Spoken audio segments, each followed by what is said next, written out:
muri ab'ingenzi cyane mwese abakurikira Rugigana Kiyonga official. Imana igiye ikomeza guhaza kwifuza kwanyu, kandi Imana igiha umugisha imirimo y'amaboko yanyu. Uyu munsi ngiye kubagezaho umugani ugira uti ugiye buryasazi. Buryasazi haba yiki?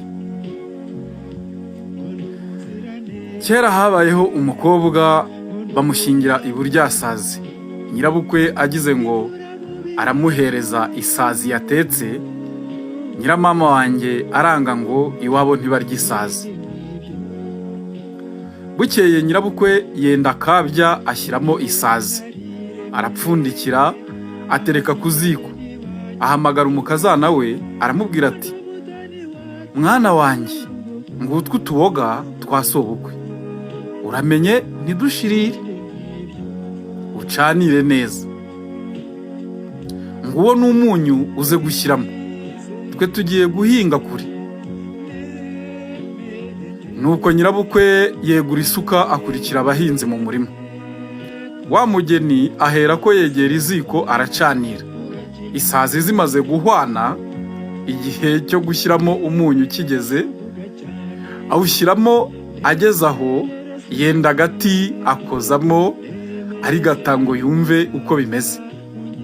Akojeje ku rurimi yumva biraryoshye, atereka akabya hasi akomeza gukozamo agati arigata. Akabya kamaze guhora araterura arumika ku munwa. Ngaho rero rwumirana ubwo, nuko yigunga aho agakono kamubayeho ingunga. Igihe cy'amahingura kigeze birashyira, nyirabukwe araza.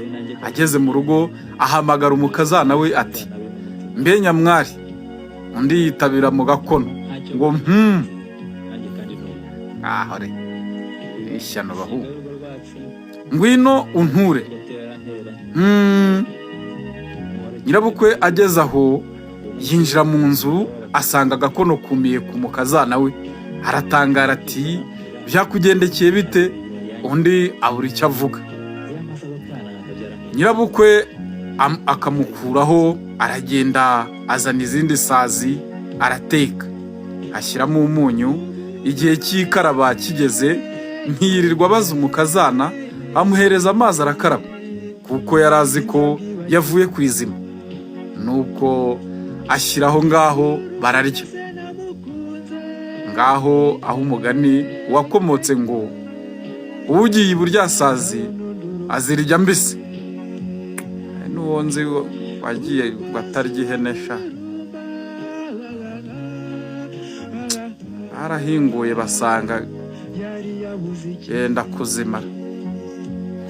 Mugire amahoro mwese, kandi mujye mukomeza gukurikira Rugigana Kiyonga official, tubagezaho iyi migani iboneka hake. Mukora subscribe, like, share na comment, tugakomeza kwibanira muri ubu buryohe bw'ururimi rw'ikinyarwanda mu migani. Mugire amahoro.